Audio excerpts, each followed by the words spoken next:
hoy y va a ser un estudio súper interesante. Así que oramos. Señor, gracias por este tiempo. Gracias por la oportunidad de estudiar tu palabra. Bendícenos con ella, Señor. Bendícenos con tu palabra. La profecía dice que vendrán tiempos en que buscarán la palabra y no la hallarán. Ahora tenemos el acceso a tu palabra, que disfrutemos de tu palabra, que crezcamos en tu palabra. Gracias, Señor. Te bendecimos por ello en el nombre de Jesús. Amén. Muy bien. La semana pasada estuvimos hablando acerca de Caín y su tataranieto, Lamec, el machito abusivo, mujeriego, bígamo, ¿no? El que amenazaba a sus mujeres diciendo que si alguien me hace una herida yo lo mato, porque yo soy recontra malo, soy más malo que Caín, que si a Caín lo maldijeron 7 veces, a él lo van a maldecir 70 porque él era recontra malo, ¿no? Ese típico eh, atorrante, ¿no? Que hay a veces que conocemos. El Lamec era uno de estos. Pues bien, terminamos con la historia de ellos y empezamos mencionando a Set. Set, el tercer hijo de Adán y Eva. Adán y Eva se han quedado sin hijos porque uno ha sido asesinado y el otro ha sido desterrado. Entonces, la soledad de Adán y Eva, Dios les sustituye un hijo que se llama Set. Set tiene un hijo que se llama Enos, que significa frágil, débil, mortal. Es decir, Set nace fuera del huerto del Edén y comprende que la vida eterna se ha terminado. El pecado hizo que la muerte entrara en la naturaleza humana que antes no había. Y entonces al entender que somos gente débil, frágil, que somos mortales, entonces le pone a su hijo Enos. Y ese nombre es brutalmente ilustrativo, ¿no? Brutalmente ilustrativo. Débiles, frágiles, mortales. Eso es. Pues bien, vamos a repasar un cuadro que les enseñé hace un tiempo atrás, que es este de acá.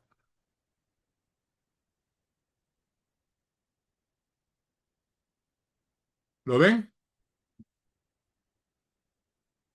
¿Lo ven o no lo ven?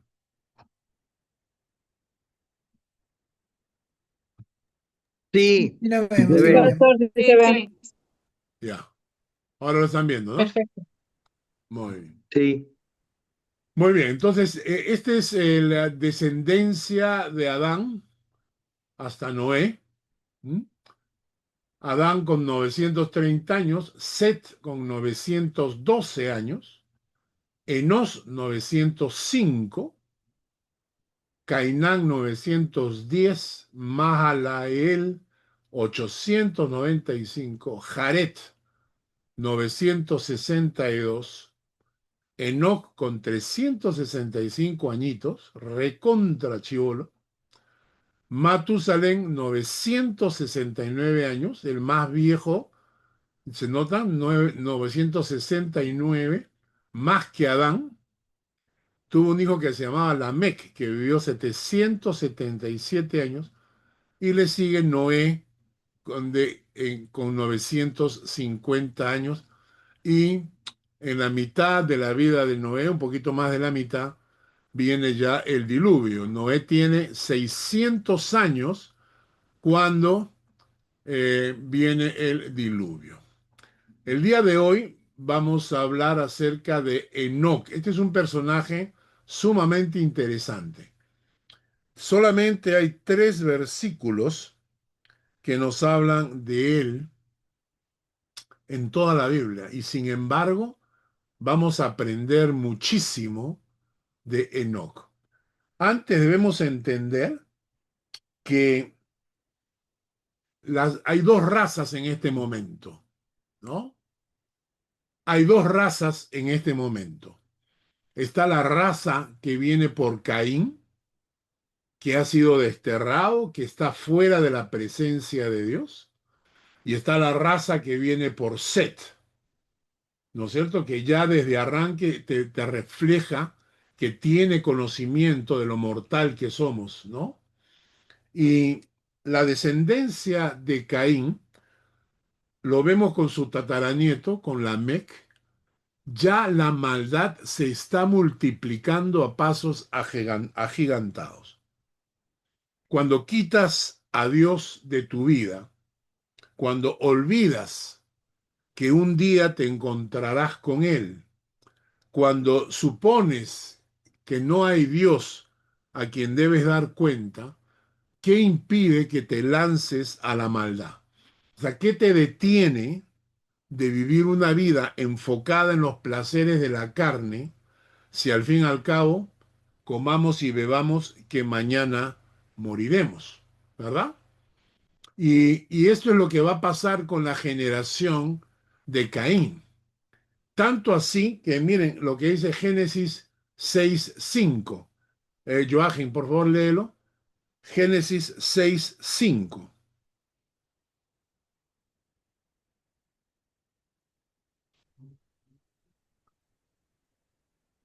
Y vio Jehová que la maldad de los hombres era mucha en la tierra, y que todo designio de los pensamientos del corazón de ellos era de Continuo. continuo solamente el mal.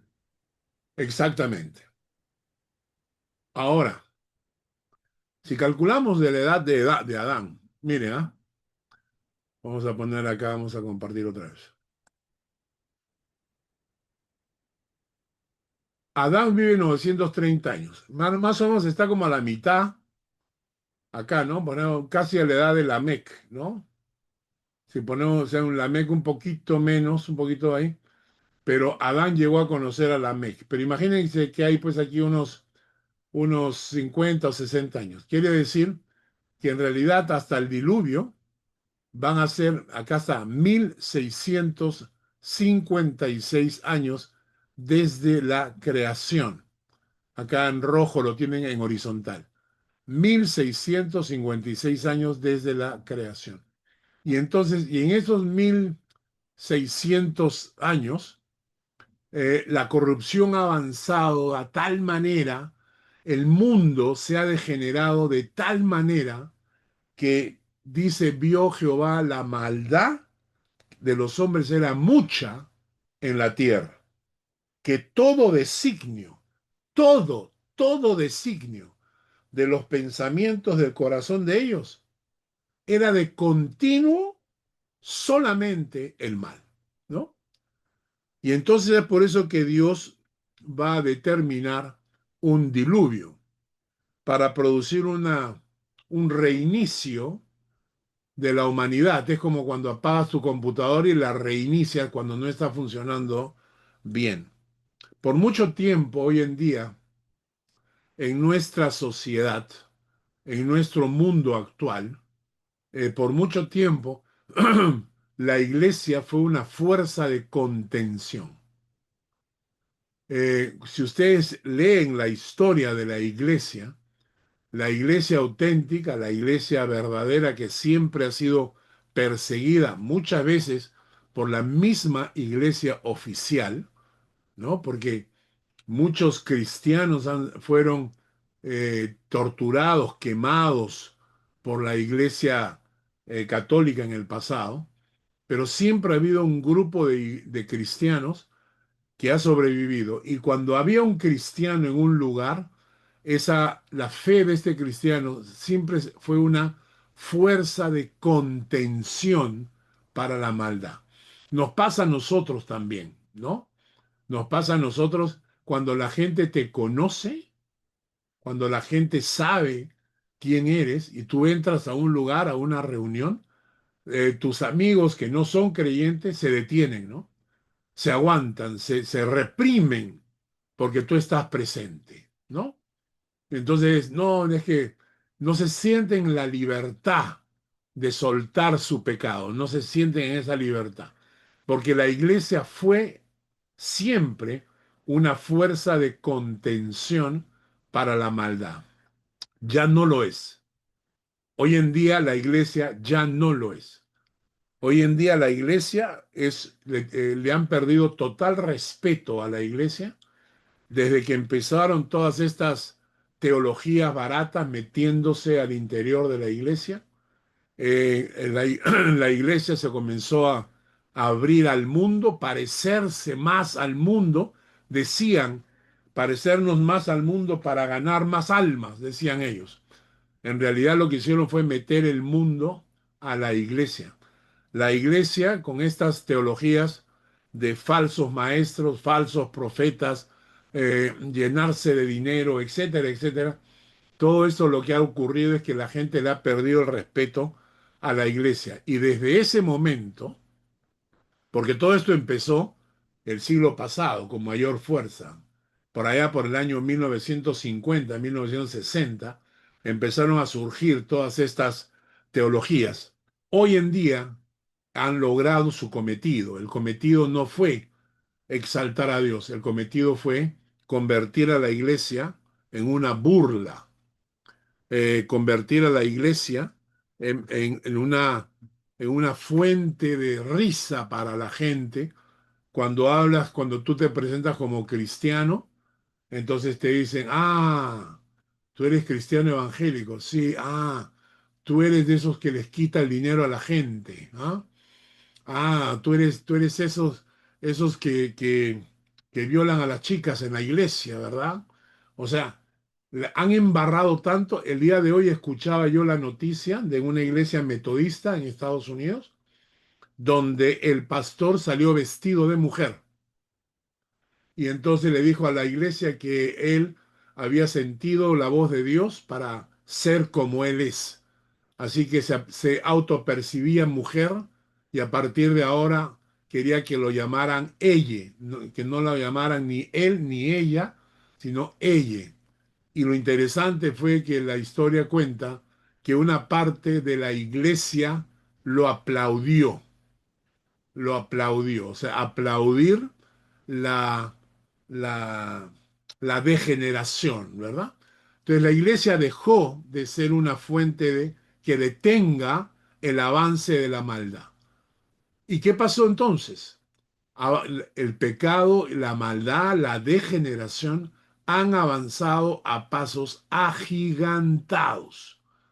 Nuestra sociedad actual, nuestro mundo actual, nuestra generación actual es la más corrupta y podrida de la historia de la humanidad. En medio de ese mundo, y escuchen lo que dijo Dios, ¿no? Cuando dice que la maldad de los hombres era mucha en la tierra y que todo designio de los pensamientos del corazón de ellos era de continuo, solamente el mal. En medio de esa generación podrida aparece un personaje que se llama Enoc. Y en Génesis capítulo 5, versículo 24, quiero que lo busquen, Shari, por favor. Génesis 5, 24.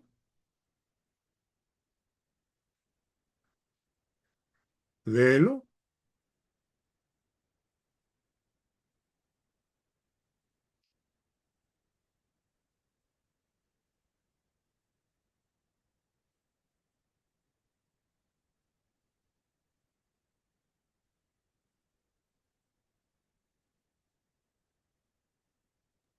Shari, tu Sí, micrófono. sí, perdón, perdón. ¿Me puedes decir el versículo? Discúlpame, me he Génesis, confundido. Génesis 5, 24. Perfecto, ok, está bien. Caminó pues Enoc con Dios y desapareció porque le llevó Dios. Caminó pues Enoc Vivió, con Dios. mm, Enoc caminó con Dios y desapareció porque le llevó Dios. A Enoc se le llama como el hombre que no murió. No debemos decir que Enoc murió a los 365 años. porque no murió, desapareció. Dios se lo llevó. No es el único, ¿ah? Hay otro personaje en la Biblia que tampoco murió, ¿no? Está en Segunda de Reyes, capítulo 2, versículo 11. Chiqui, por favor, léelo. Segunda de Reyes 2:11. 2:11. Ok. Y aconteció que yendo ellos y hablando, he aquí un carro de fuego con caballos de fuego apartó a los dos, y Elías subió al cielo en un torbellino. Elías estaba con Eliseo, su discípulo, y entonces Elías también fue arrebatado por Dios al cielo. Así que son dos personas que no murieron, Enoc y Elías.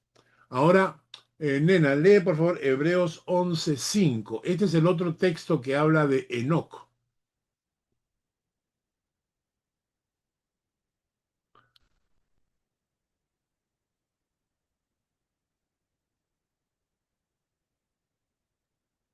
Ya. Hebreos 11:5 5. dice, por la fe Enoc fue traspuesto para no ver muerte y no fue hallado, porque lo traspuso Dios, y antes que fuese traspuesto tuvo testimonio de haber agradado a Dios. Estos dos versículos que hablan de Enoc, hay un tercer versículo que aparece en Judas, que lo vamos a leer posteriormente. Estos tres versículos nos hablan de Enoc y son los únicos tres versículos en toda la Biblia que lo mencionan. Y sin embargo, de esos tres versículos vamos a sacar tanta enseñanza. Cuando empecé a escribir el tema de hoy, el día lunes dije, bueno, a la hora de estudiar la vida de Enoch, son tres versículos, eso me tomará pues 10 minutos como máximo, luego estudiaremos Matusalén y luego entramos ya de frente al diluvio. Pero a la hora en que comencé a estudiar e investigar, comencé a descubrir tantas cosas que quedé impactado. Entonces, Enoch, llamado el hombre que no murió, con 365 años, relativamente joven en comparación con la gente de su época, también es llamado el séptimo en la línea de los patriarcas, antes del diluvio. O sea, Enoc es el séptimo en la lista de los patriarcas. ¿Ok? Un tema irónico es que vamos a estudiar la vida y el gran ejemplo de Enoc, y cuando se hable de él hay que decir Enoc, hijo de Jared. Muestro otra vez el cuadro. Notan acá Jared. ¿Ah? Jared el papá, Enoc 365. ¿Por qué es importante decir Enoc, hijo de Jared? Porque el primer hijo de Caín también se llamó Enoc. Entonces, hay otro Enoc que es el hijo de Caín, ¿no? Pero ese no está en la historia, no registra nada, ¿no? Entonces, Caín se está reproduciendo en su maldad, sembrando una generación de maldad que va creciendo, ¿no? Y en medio de esa generación aparece este personaje Enoc que rompe todo el molde de la sociedad. Y vamos a aprender 5 aspectos de la vida de Enoc. 5 aspectos, y para que ustedes vean, cuando uno estudia la Biblia, no debes quedarte con una visión superficial, sino que tienes que profundizar un poco más, ¿no? Cuando profundizas es cuando encuentras la riqueza de la palabra de Dios. Alguien que lee estos dos textos simplemente dice, ajá, Enoc caminó con Dios, ajá, Dios dio testimonio de Enoc, ¿no? Y ya está, se me terminó el estudio de la palabra. Pero en realidad cuando profundizas, cuando te preguntas, cuando cuestionas, es cuando realmente le sacas el jugo a la palabra de Dios. En primer lugar, estos 5 puntos que vamos a tocar si tenemos tiempo suficiente, en primer lugar, la enseñanza es que una muerte prematura no siempre es una injusticia de Dios. Una muerte prematura no siempre es una injusticia de Dios. Hay un pasaje que quiero que Jackie lo lea. Está en Hechos de los Apóstoles, versículos 7, versículos 54 al 56. ¿Hecho qué? Hechos capítulo 7, versículos 54 al 56. Ya, dice, oyendo estas cosas, se enfurecían en sus corazones y crujían los dientes contra él. Pero Esteban, lleno del Espíritu Santo, puestos los ojos en el cielo, vio la gloria de Dios y a Jesús que estaba a la diestra de Dios.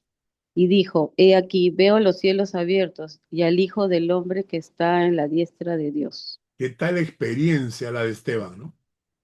Esteban es reconocido como uno de los varones escogidos, llenos del Espíritu Santo y de sabiduría, que fueron escogidos como los 7 diáconos para servir a las mesas, como dice el texto de Hechos capítulo 6. O sea, te tienes delante tuyo a un hombre de Dios. No tienes a uno que estaba en pecado, no tienes a una persona mala, no tienes a alguien que cometió un delito y Dios decide quitarle la vida. Lo que tienes delante es a un hombre de Dios. A un hombre de Dios que no solamente administraba, no solamente era lleno del Espíritu Santo, dice el texto, sino que además, cuando ustedes leen el pasaje, predicaba, evangelizaba. Y por esa razón los judíos lo odiaban, porque era un hombre que predicaba la palabra con tal corazón que convencía a la gente. Y sin embargo, teniendo a este personaje, un hombre de Dios total, absoluto, le va a pasar esta experiencia, que lo van a apedrear. Ahora, él está en medio, él sabe que ya está pronto para morir. Y en ese momento tiene una visión. Y dice el texto, puestos los ojos en el cielo, vio la gloria de Dios. Yo pregunto, ¿ustedes creen que en ese momento, cuando Esteban estaba teniendo esa visión, a él le preocupaban las piedras que le iban a caer encima? Él está viendo el cielo. Él está viendo la gloria de Dios. Entonces, si ahí tú en ese momento le dices, te vamos a apedrear, te vamos a matar. Oye, tú ahora sí dices, ya, apúrense, pues, apúrense, ¿no? Estoy perdiendo tiempo, estoy viendo la gloria de Dios. ¿Ah? Él estaba viendo a Cristo resucitado, o sea, ahí al pie, a la diestra del Padre. ¿Cómo sería si nosotros tuviéramos una experiencia similar, ¿no? En ese momento, cuando él estaba viendo la gloria de Dios, su percepción sobre su paso por esta tierra se convierte en algo efímero y sin importancia. Si tú ves, si tú estás viendo el cielo y te dicen, te vas a morir ahorita, sabes que ya no te importa. Este paso por esta tierra se convierte en algo realmente superficial. Eh, Silvia, lee el versículo 57 al 60.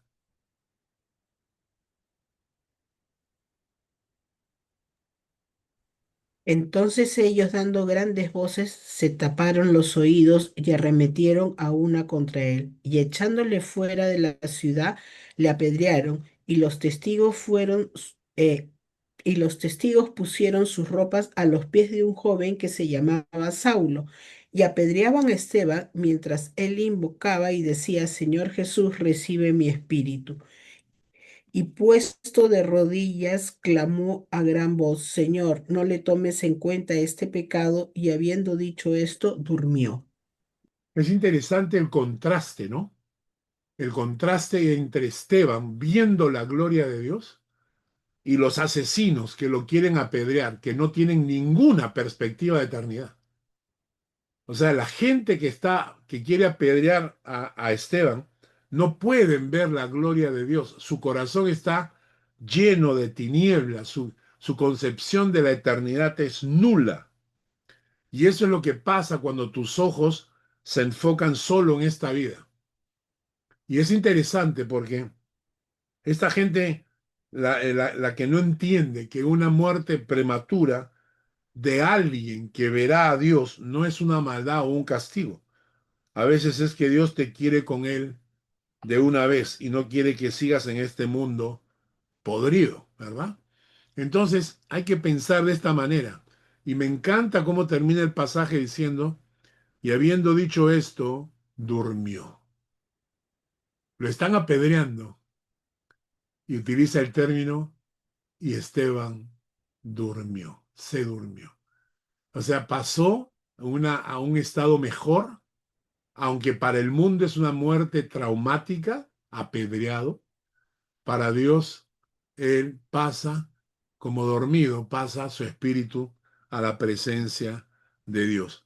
Enoc es el ejemplo de una muerte prematura como una expresión del amor y de la bondad de Dios. Naturalmente, nadie quisiera ver a sus hijos, ¿no? Morir. Mi mamá siempre decía, ningún padre quiere ver a sus hijos morir. Estamos preparados para ver morir a todos, menos a nuestros hijos, ¿verdad? Eso es un dolor en el alma, ¿no? Pero cuando tienes una perspectiva de eternidad, la muerte cambia. He visto, hace poco nomás, los amigos de mi colegio hicieron una reunión por 50 años de haber salido del colegio e hicieron una lista de todos los de la clase y dónde están y quiénes han fallecido. Y es impresionante. De la clase en total éramos como 48 alumnos, de los cuales casi 10 ya han fallecido. 10 han fallecido. Y entonces, cuando no tienes perspectiva de eternidad, la muerte puede convertirse o sentirse como un castigo. Pero no es así. Conozco pastores que estando en el ministerio, de repente, un día, viene un infarto y mueren.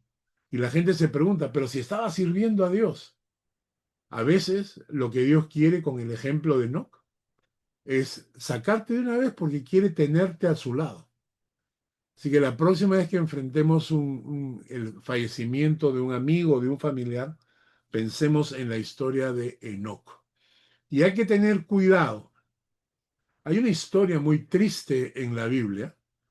Quiero que Mario, por favor, leas, ¿no? Segunda de Reyes, capítulo 20, versículos 1 al 3. Segunda de Reyes, capítulo 20, versículos 1 al 3. Bien. Reyes, ya estamos. En aquellos días, Ezequías cayó enfermo de muerte, y vino a él el profeta Isaías, hijo de Amos, y le dijo, Jehová dice así, ordena tu casa porque morirás y no vivirás. Entonces él volvió su rostro a la pared y oró a Jehová y dijo, te ruego, oh Jehová, te ruego que hagas memoria de que he andado delante de ti en verdad y con íntegro corazón, y que he hecho las cosas que te agradan. Y lloró Ezequías con gran lloro. O sea, Ezequías era un rey, Y Dios lo manda al profeta Isaías para decirle, ordena tu casa porque morirás, no vivirás, ¿no? Él tiene una herida que se le está infectando al rey Ezequías y esa herida pues se le va a podrir y con esa podredumbre va a venir la infección y va a morir. Entonces, cuando le dice esto, ¿cómo reaccionaríamos tú y yo, no? ¿Cómo reaccionarías tú si vas al médico y te dice, eh, ordena tu casa porque vas a morir? Tienes una enfermedad que no es curable, es incurable y vas a morir. Entonces, en ese momento, ¿qué haces? ¿Cómo enfrentarías la realidad de la muerte? En este momento, Ezequías, ¿qué es lo que hace? Ezequías se pone a llorar, ¿no? El texto dice, entonces él volvió su rostro a la pared y oró a Jehová diciendo, te ruego, oh Jehová, te ruego que hagas memoria de que he andado delante de ti en verdad y con íntegro corazón, y que he hecho las cosas que te agradan. Y lloró Ezequías con gran lloro. Entonces, Ezequías se quiebra porque no quiere morir, ¿no? Y comienza a clamar a Dios y en cierta manera un poco que lo chantajea a Dios, ¿no? Mira Dios, haz memoria, le dice, haz memoria de que he andado delante de ti en verdad y con íntegro corazón, ¿no? Que he hecho las cosas que te agradan. Entonces no me dejes morir, ¿no? Per- Permite que siga viviendo por lo menos un tiempo más, ¿no? Isaías no ha salido todavía del salón, ¿no? Delia, lee del versículo 4 al versículo 6. Ya, Isaías. Isaías, capítulo, 20, del 4 al 6.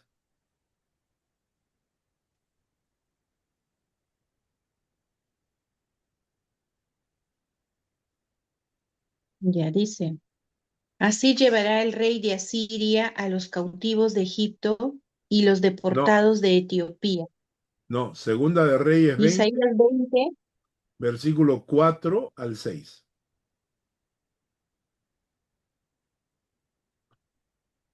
Perdón, ¿es Isaías o Segunda Reyes? Es que dijiste Perdón, Isaías. perdón, perdón, Segunda de Segunda Reyes. Reyes. Segunda de Reyes 20. ya está bien. Segunda de Reyes. Ok, ya. Y antes que Isaías saliese hasta la mitad del patio, vino palabra de Jehová a Isaías diciendo, vuelve y di a Ezequías, príncipe de mi pueblo. Así dice Jehová, el Dios de David tu padre. Yo he oído tu oración y he visto tus lágrimas. He aquí que yo te sano. Al tercer día subirás a la casa de Jehová. Y añadiré a tus días 15 años, y te libraré a ti y a esta ciudad de mano del rey de Asiria, y ampararé esta ciudad por amor a mí mismo y por amor a David mi siervo. Entonces, Y dijo Isaías, ahí nomás, ahí nomás. Y entonces el clamor de Ezequías es escuchado por Dios y dice que Isaías ni siquiera había salido hasta la mitad del patio, o sea, ni siquiera Isaías había llegado, le había comunicado, se estaba yendo, porque esa era la función de Isaías, ¿no? Entonces llegar, comunicar, ir y bueno, Ezequías se queda llorando. Isaías no ha llegado a la mitad del patio cuando viene nuevamente palabra de Jehová a Isaías y le dice, vuelve y dile a Ezequías que le voy a añadir 15 años de vida y que lo voy a librar de la mano de los asirios, del imperio asirio, que estaba tomando ya como rehenes a todo el reino del norte. Recuerden ustedes que el reino del norte, el reino del sur. Eso lo vamos a estudiar más adelante. Y entonces, Asiria invade el reino del norte, pero Dios libera a Ezequías en el reino del sur. Y Ezequías no es tomado cautivo por el imperio asirio. ¿Ya? Ahora, vamos, tomen nota de cuántos años le añadió. 15. ¿Ya? Importante, ¿ah? 15 años le añadió. Carlito Guerrero, lee el capítulo 20 nuevamente de Segunda de Reyes, versículos 16 al 18. Ok, dice, del 16 al 18, ¿no? Ya, dice. Entonces Isaías dijo a Ezequías, oye palabra de Jehová. He aquí vienen días en que todo lo que está en tu casa y todo lo que tus padres han atesorado hasta hoy será llevado a Babilonia, sin quedar nada, dijo Jehová. Y de tus hijos que saldrán de ti, que habrás engendrado, tomarán y serán eunucos en el palacio del rey de Babilonia. Entonces, poquito tiempo después, Isaías le da a Ezequías una nueva profecía. Le ha dicho que lo va a liberar de los asirios, pero ahora le dice, oye palabra de Jehová, vienen días en que todo lo que está en tu casa y todo lo que tus padres han atesorado hasta hoy será llevado a Babilonia como botín, sin quedar nada, dijo Jehová. Y de tus hijos que saldrán de ti, que habrás engendrado, tomarán y serán eunucos en el palacio del rey de Babilonia. Le anuncia a Ezequías que dentro de un tiempo el reino del sur de Israel, el reino de Judá, va a caer ya no ante el imperio asirio, sino ante el imperio babilonio con Nabucodonosor. ¿Y por qué cae? ¿Por qué Dios protege a Asiria, a Israel de Asiria, y no lo protege de Babilonia? Por el hijo de Ezequías. Es el hijo de Ezequías el que va a corromper al pueblo.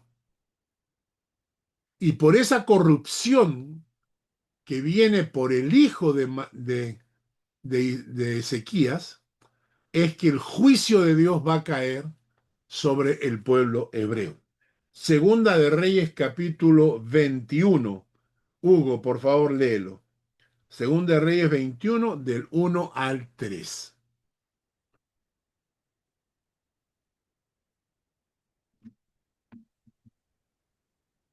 De 12 años era Manasés cuando comenzó a reinar y reinó en Jerusalén 55 años. El nombre de su madre fue Epsiba, e hizo lo malo ante los ojos de Jehová, según las abominaciones de las naciones que Jehová había echado de delante de los hijos de Israel. Porque volvió a edificar los lugares altos que Ezequiel, su padre, había derribado, y levantó altares a Baal, e hizo una imagen de Acera, como había hecho Acab, rey de Israel, y adoró a todo el ejército de los cielos y rindió culto a aquellas cosas. Miren lo que hizo el hijo, Así. Manasés. Miren la lista de cosas. ¿Ah? Hizo lo malo ante los ojos de Jehová, según las abominaciones de las naciones que Jehová había echado de delante de los hijos de Israel. Hizo lo malo según las abominaciones de las naciones vecinas. Volvió a edificar los lugares altos que Ezequías su padre había derribado. O sea, volvió a edificar altares para la diosa Astarot, para el dios Baal, para todos los dioses paganos. Él vuelve a edificar altares para los dioses paganos. Y dice, levantó altares a Baal, hizo una imagen de Acera, como lo había hecho Acab, rey de Israel. Y es Acab, el rey de Israel, el que corrompió a Israel y por eso cayeron con los asirios. O sea, Acab corrompe al pueblo, el rey Acab corrompe al pueblo, adorando dioses falsos, y los asirios invaden el reino del norte. Y ahora Manasés copia todo eso y por eso degenera al pueblo y por eso ahora va a caer el reino del sur, va a caer con los babilonios. Adoró a todo el ejército de los cielos, se puso a adorar ángeles, dioses falsos, rindió culto a todas estas cosas. O sea, Manasés corrompió al pueblo de tal manera que se ganó a puro pelo el juicio de Dios. Quiero el versículo 1, Huguito, lee solo el versículo 1. De 12 años era Manasés cuando comenzó a reinar y reinó en Jerusalén 55 años. El nombre de su madre fue Epsiba. ¿Cuántos años tenía Manasés cuando empezó a reinar? 12. 12 años. ¿Cuántos años le añadió Dios a Ezequías? 15. Eso quiere decir que Manasés nació 3 años después. Si Ezequías hubiese muerto, Manasés no habría nacido.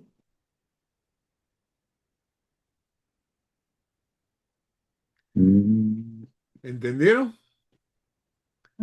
A veces no comprendemos las razones por las cuales Dios se lleva a alguna persona.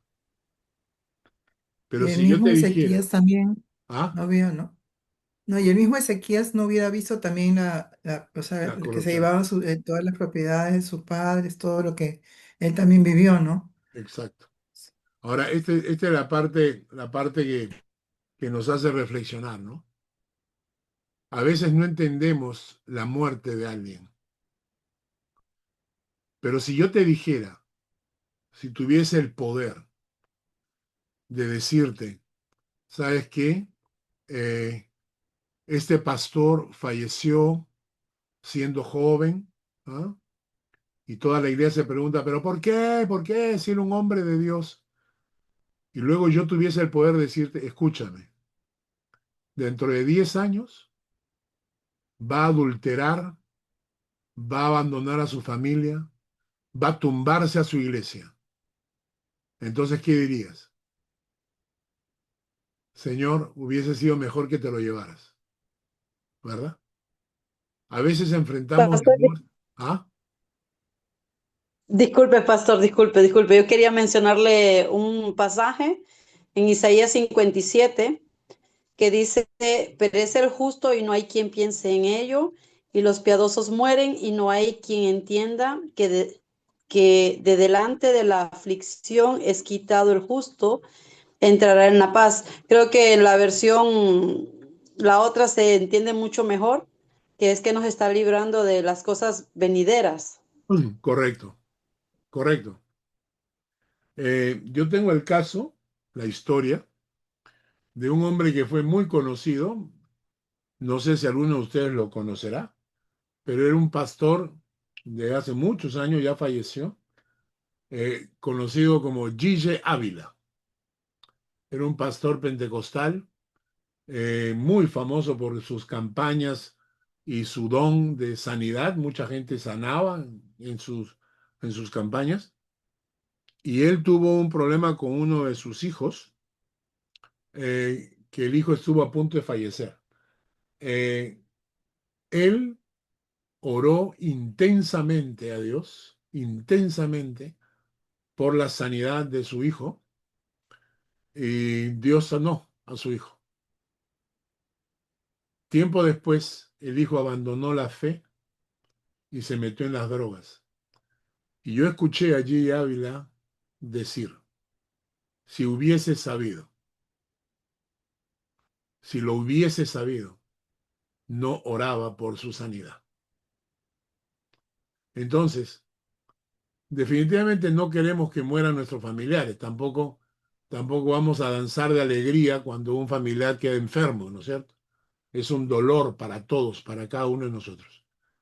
Pero lo que tenemos que pensar la próxima vez es que a veces los planes de Dios son insondables y que su voluntad siempre es buena, siempre. Dios siempre es bueno. Primera enseñanza, entonces, una muerte prematura no necesariamente es un castigo de Dios. Puede ser exactamente lo contrario, como en el caso de Enoc.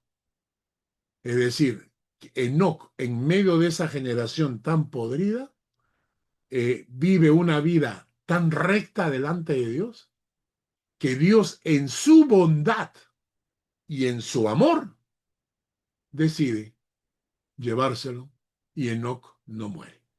¿No? Una enseñanza para pensar.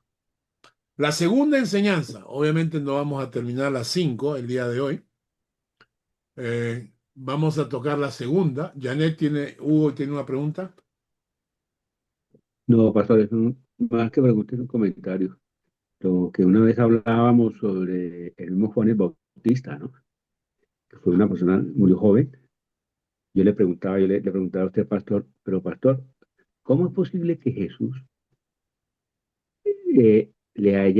no le haya acogido, siendo Jesús, siendo Dios, no lo haya acogido, no lo haya protegido? Entonces, la respuesta suya me llamó muchísimo la atención. Es, Juan el Bautista había cumplido una misión, y ya el Dios lo llamaba simplemente.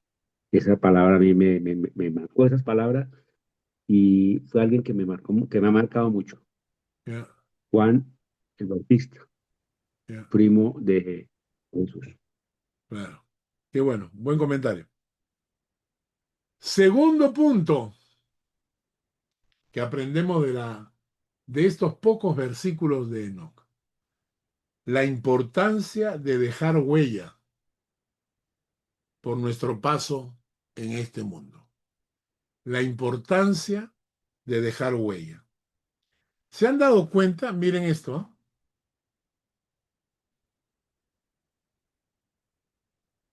¿Se han dado cuenta que ninguno de estos hombres fue mencionado de alguna manera positiva? ¿Qué aprendemos de Enos, aparte de su nombre? Ni idea. ¿Qué hizo? Nada. Nació, se casó, engendró hijos, trabajó y se murió. ¿Pero qué hizo Cainán con 910 años? Nada. Nació, se casó, engendró hijos, trabajó, murió. Mahalael, Jaret, ¿qué hicieron? Nada. Nacieron, se casaron, engendraron hijos, trabajaron y murieron. Son gente que, que no tienen tiempo para alzar la vista. Están demasiado ocupados en atarse los zapatos. Esa frase me gustó. Es gente que no tiene tiempo de alzar la vista. Están demasiado ocupados en atarse sus zapatos. Su mundo es atarse sus zapatos, ¿no? Conviven con el pecado, con la maldad, porque la generación de Caín está corrompiendo al mundo entero, y ellos se mantienen al margen, ¿no? Se acostumbran, no hacen nada para impedir que la maldad avance. Hay un pensamiento de un señor llamado Edmund Burke que dice, lo único que necesita el mal para triunfar es que los hombres buenos no hagan nada. Lo único que necesita el mal para triunfar es que los hombres buenos no hagan nada. ¿Mm? Y en medio de toda esta corrupción, por parte de los descendientes de Caín, lo que encontramos es la inacción de los descendientes de Set, con la excepción de Enoc. El único que se enfrenta a esa corrupción. Y miren, Enoc, y ahora vamos a estudiar el tercer pasaje que habla de él, cumplió una función profética. Vamos a leer Judas, el libro de Judas, que tiene un solo capítulo. Judas, un solo capítulo. Luis Carlos, busca Judas capítulo 1, o el único capítulo, versículos 11 hasta el 15. Judas 1, del 11 al 15.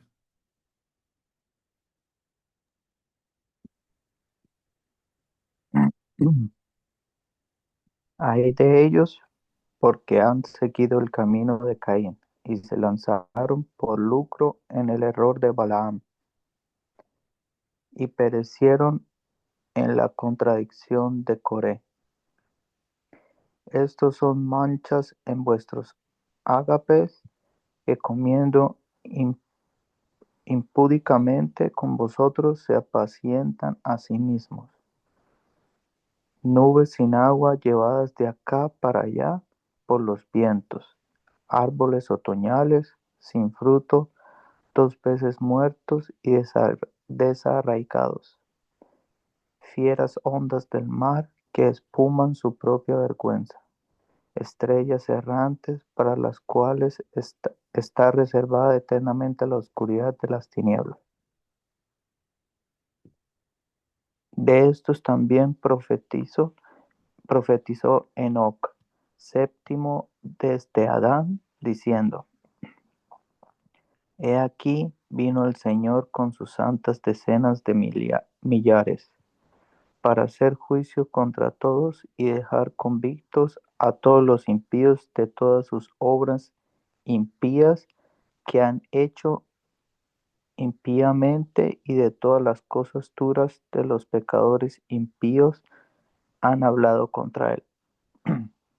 Vamos a leer primeramente el versículo 14, que dice: de estos también profetizó Enoc. Ahora, naturalmente, Enoc estaba hablando de la gente de su generación. Y dice, sabemos que es el Enoc que nosotros estamos mencionando porque se le llama el séptimo desde Adán, ¿no? De estos también profetizó el séptimo de Enoc, séptimo desde Adán, diciendo, y mire lo que profetizaba, lo que decía Enoc. He aquí, vino el Señor con sus santas decenas de millares para hacer juicio contra todos y dejar convictos a todos los impíos de todas sus obras impías que han hecho impíamente y de todas las cosas duras que los pecadores impíos han hablado contra él. 4 veces la palabra impío o impiedad, ¿no?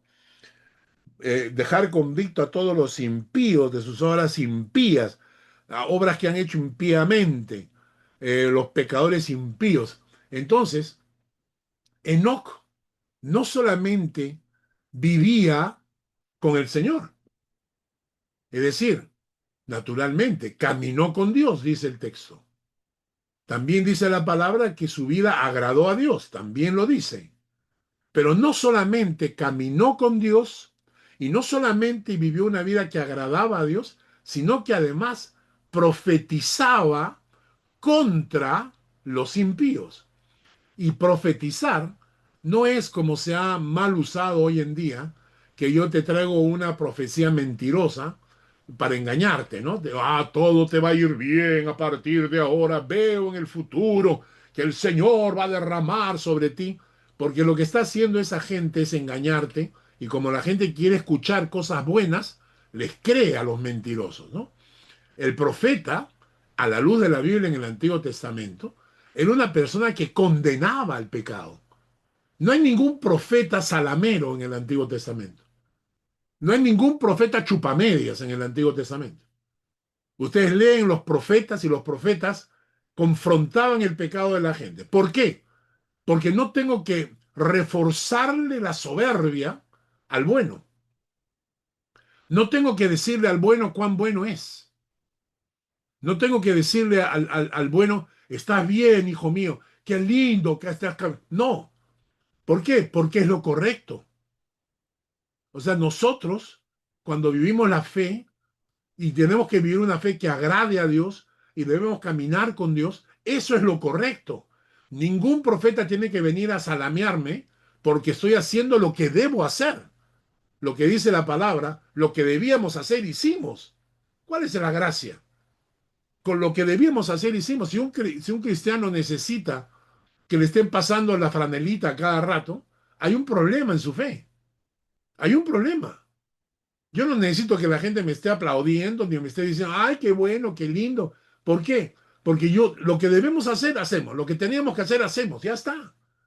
Porque servimos al Dios de dioses, al Rey de reyes. A Él tenemos que servir. Entonces, no hay ningún profeta en el Antiguo Testamento que venía a salamear a la gente, ¿no? Que venía a chupar la media a la gente, ¿no? Que venía, no, ay, qué bueno, ustedes serán los más grandes. No. El profeta se mantenía en su casa tranquilo hasta que aparecía el pecado.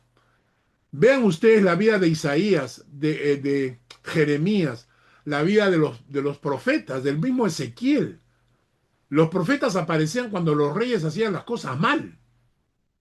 Por ejemplo, el rey con con el profeta Jeremías, que le decían el profeta llorón, porque Dios lo mandaba para que condenara al rey.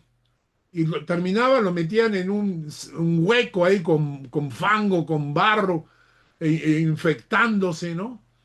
El pobre le decía a Dios, no me mandes, por favor, no me mandes. Déjame tranquilo. Cada vez que me mandan me pegan, me golpean, me meten en la cárcel. Y Dios le dice, tienes que ir. Entonces él iba y le decía al profeta, y los profetas le decían, ah, o sea que tú eres el único que sabe, tú eres el único que sabe, ¿no? Porque los otros sí salameaban al rey. Sí, le decían, no, rey, anda, tú vas a conquistar y vas a ganar la batalla. Y cuando llegaba Jeremías decía, no, vas a perder. Y entonces todos los otros falsos profetas se le iban encima al pobre Jeremías. Eso es lo que está pasando. Que Enoc es un profeta de verdad. Y el profeta es el que trae un mensaje de Dios a los hombres. Ese es el profeta. Y el profeta no solamente se trata de profetizar el futuro. En este caso es traer palabra de Dios a los hombres. Entonces, Enoc confronta a su generación y le dice, Dios viene a hacer juicio contra todos ustedes, sarta de impíos que hacen cosas impías, pecadores impíos. O sea, le va duro, ¿no? Bern Joachim tiene una pregunta.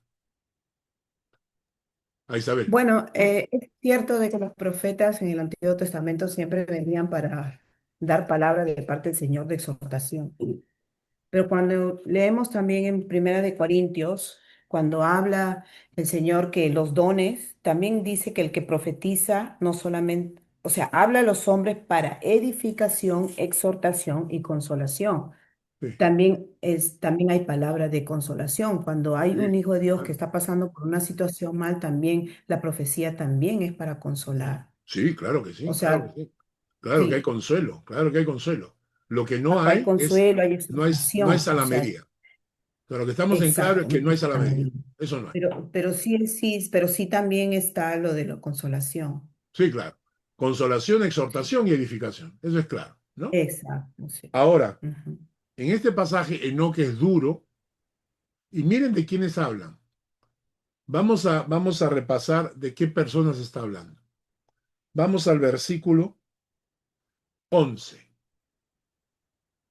Hay de ellos, porque han seguido el camino de Caín, ¿Recuerdan cuál fue el problema de Caín? Menospreciar a Dios, ¿no? Ese fue el problema de Caín. Y luego fue la envidia contra su hermano. Y luego fue matar a su hermano. O sea, tres cosas tiene Caín en el problema. Primero, menospreciar a Dios con sus ofrendas.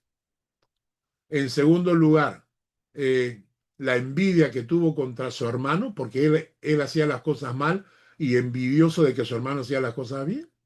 Y en tercero, planificar la muerte de su hermano para quitárselo de encima. Entonces, han seguido el camino de Caín. Se lanzaron por lucro en el error de Balaam. ¿Se acuerdan de Balaam? Balaam era ese profeta que se vendió, que llegaron los reyes y le dijeron, ven, profetiza contra Israel, ¿no? Y entonces él dijo, no, no, no, no puedo. Y le ofrecieron más dinero. Entonces él dijo, déjame consultarlo. Y a la tercera Dios le dice, ya, anda, pues, anda, anda, anda. Y ahí es Balaam, ¿se acuerdan del burro de Balaam? En el camino el burro le habla y todo lo demás. O sea, el lucro, ¿no? El lucro es la razón por la cual Balaam pierde su camino por seguir el dinero. Y en tercero, Coré, la rebelión de Coré, rebelarse ante la soberanía de Dios, ¿no? Entonces, luego dice en el versículo 12, estos que siguieron el camino de Caín, el camino de Balaam, el camino de Coré, son manchas en vuestros ágapes. Ágape significa las reuniones de confraternidad, las reuniones cuando los cristianos se reunían. Ágapes. Dice, comiendo impúdicamente con vosotros, se apacientan a sí mismos. Qué interesante. Se apacientan a sí mismos. Ellos no tienen pastor. Ellos son sus pastores. Ellos se apacientan a sí mismos, ¿no? Luego dice, son nubes, pero sin agua. Son gente hueca. Nubes sin agua, que son llevadas de acá para allá por los vientos. Árboles otoñales sin fruto. Gente que está en la iglesia, pero no da fruto. 2 veces muertos y desarraigados, o sea, ni siquiera tienen raíz, ¿no? Fieras ondas del mar que espuman su propia vergüenza, estrellas errantes, para los cuales está reservada eternamente la oscuridad de las tinieblas. Este pasaje, hace muchísimos años atrás, un día en la iglesia Calvary Chapel, Lucho García, el pastor, el primo de Lucy, no iba a estar un miércoles y me pidió que predicara un día miércoles. Entonces me dijo, agarra una carta corta, pues. Predica de una carta de que tenga un capítulo. Y entonces prediqué, me dijo, predica de Judas. Nunca había escuchado una predica de Judas. Comencé a estudiar Judas y fui a predicar. Y en la primera prédica prediqué el versículo 1. Eso fue todo lo que pude avanzar. Al final Lucho me dijo, oye, la iglesia se ha quedado corta, pues. Quiere que sigas enseñando sobre Judas. Prediqué 15 semanas de la carta de Judas que tiene un solo capítulo. Entonces, Enoc fue un profeta de verdad. Enoc confrontaba el pecado de la gente. Enoc confrontaba el pecado de la gente.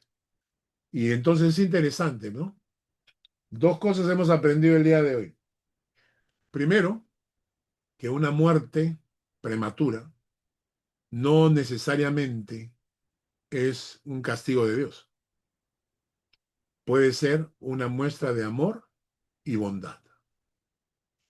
La segunda cosa que hemos aprendido hoy día es la importancia de dejar huella por nuestro paso en este mundo. Como Enoc marcó, mientras que todos los patriarcas se mantuvieron callados y se acomodaron al mundo en el que estaban, dejando que Caín y la maldad siguiera avanzando, el único que confrontó fue Enoc. La próxima semana vamos a tratar de terminar los 3 puntos siguientes que nos tocan. Hay 3 puntos más sobre la vida de Enoc que quiero mencionar. Y el próximo miércoles es el último estudio del año. Es el último estudio del año. Porque el siguiente miércoles ya es 24, que es Navidad. Y obviamente no vamos a estar, la mayoría de personas celebran Navidad con su familia, muchos de ellos el 24, otros el 25 acá en Europa, pero los que todavía mantienen la tradición latina van a celebrar el 24. Entonces, no hay. Y el siguiente lunes, el lunes 29, estoy viajando a Lima. Y entonces voy a estar 4 semanas hasta el 29 de enero. Y obviamente no vamos a tener estudio durante ese tiempo. Así que próximo miércoles es el último estudio del año y nos lo retomamos en febrero. ¿Ok? Así que tomen nota. Son 5 miércoles que tienen vacaciones, yo también. Y entonces ya nos vemos al regreso. ¿Alguna pregunta?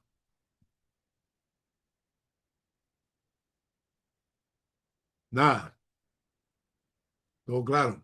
Todo lo del libro de Enoch me ha llamado mucho la atención.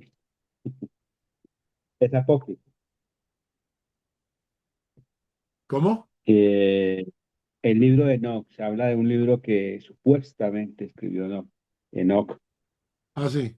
Y, y yo lo estuve ojeando y es muy esotérico. Sí. Es un libro que es muy... No. O sea, yo no lo puedo, no lo puedo conectar. Lo ojeé nomás, pero no le puedo conectar Enoch con el libro. Ah, Y se supone que es Enoch. claro. Hay varios libros que se llaman los libros apócrifos, ¿no? Eh, Está no solamente el libro de Enoch, está el Evangelio de Judas, está el Evangelio de Esteban, está el libro La Asunción de María. Hay varios libros que son considerados libros apócrifos y que nunca fueron incluidos en el canon bíblico. El canon bíblico se cerró en el siglo III, en el año 343, si mal no recuerdo. Se cerró el canon. Posteriormente, ya en el siglo XV, con Martín Lutero, la Iglesia Católica añadió 7 libros fantasiosos para poder refutar a Lutero, porque no podían refutarlo con la Biblia así como estaba escrita. Pero sí, esos libros están ahí. A veces es bueno darles una leída por cultura general, ¿no? Aunque puede ser más una pérdida de tiempo. Bien. Como tú me lo dijiste, de que hay que leerlo como si leyeras el libro de Harry Potter. Sí, pues son libros para entretenerse, ¿no? Ah, Sí. voy a presentar la pantalla completa porque quiero enseñarles algo importante. A ver.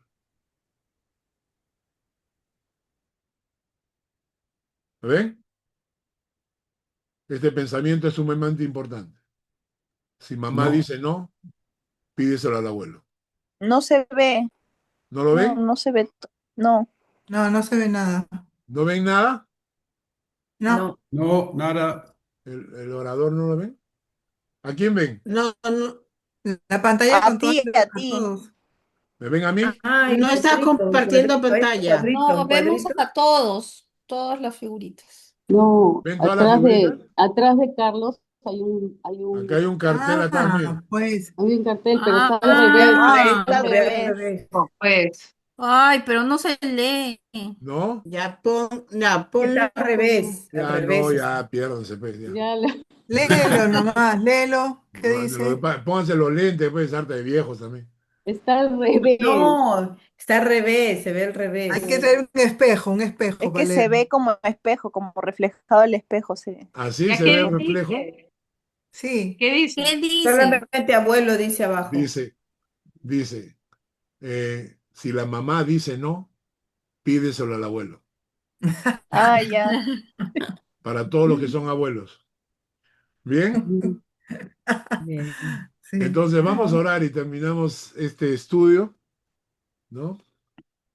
Señor, gracias por este tiempo y por lo que hemos aprendido. Gracias por la enseñanza de un personaje tan simple como Enoc y tantas cosas que nos enseña.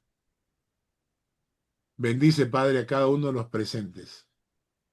Pon en el corazón hambre por tu palabra. Vendrán días en que buscarán la palabra y no la hallarán.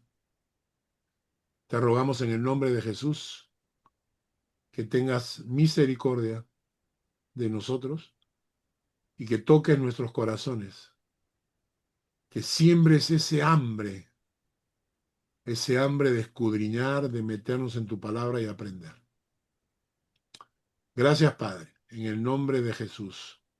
Amén. Amén. Amén. Bueno, que Dios les bendiga, cuídense. Amén. Dios te bendiga. Bendiciones. Gracias. El domingo. Chao. Gracias. Chao, chao.